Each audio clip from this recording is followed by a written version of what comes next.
Vous savez, le Bénin, maintenant, un pays qui a une expertise en la matière. Les élections se sont toujours bien organisées. Je me réjouis de constater que c'est pareil. Aujourd'hui, tout ce que je sais, ça se passe très bien dans tout le pays.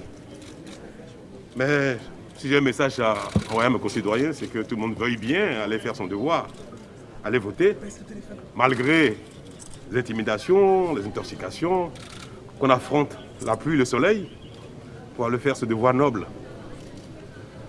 D'autant que le Bénin est en train d'écrire à nouveau une page de son histoire. Donc le vote d'aujourd'hui, pour moi, est d'une importance capitale.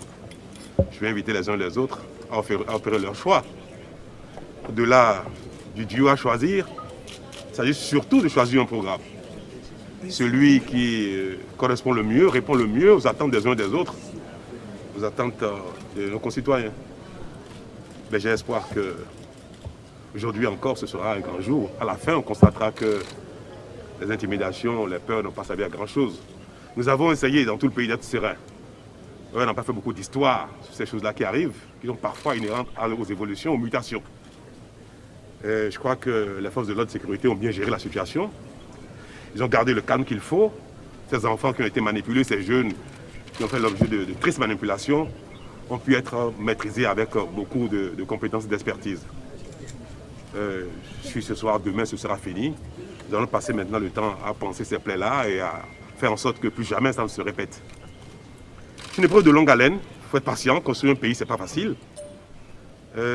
Agir de sorte à trouver un consensus, à apaiser les frustrations des uns et des autres, qui parfois sont légitimes.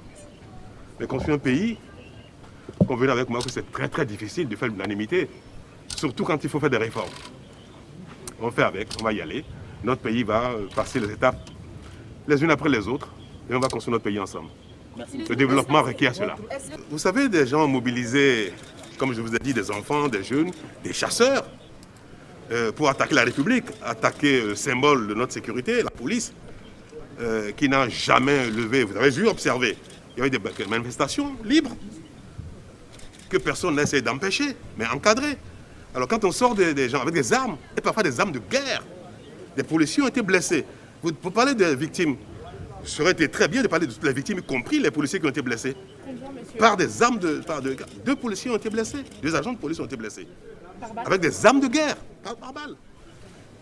Et donc, dans la riposte, parce qu'il faut protéger la République, il faut protéger les forces de l'ordre, il faut surtout protéger le symbole de la défense de la sécurité qu'est la police nationale. Alors si dans cette opération de respect de la République, il y a des dégâts, c'est regrettable. Un taux de participation est toujours un enjeu. Il est toujours bien souhaitable que la nation entière vote, que ceux qui sont en âge de voter se déplacent. Que ce soit dans les pays où on voit des taux de 80%, grands pays développés, pays de longue démocratie où parfois les taux sont très faibles également. Pour tout le monde, c'est toujours mieux, très bien, que le taux soit élevé. Donc ce n'est pas pour cette élection tout particulièrement qu'il serait souhaitable que le taux soit de 75, 80, 80 ou 100%. Donc de manière générale, il faut que les concitoyens, les concernés sortent pour aller voter. C'est valable pour les élections passées, pour celles-ci, ainsi que pour celles à venir.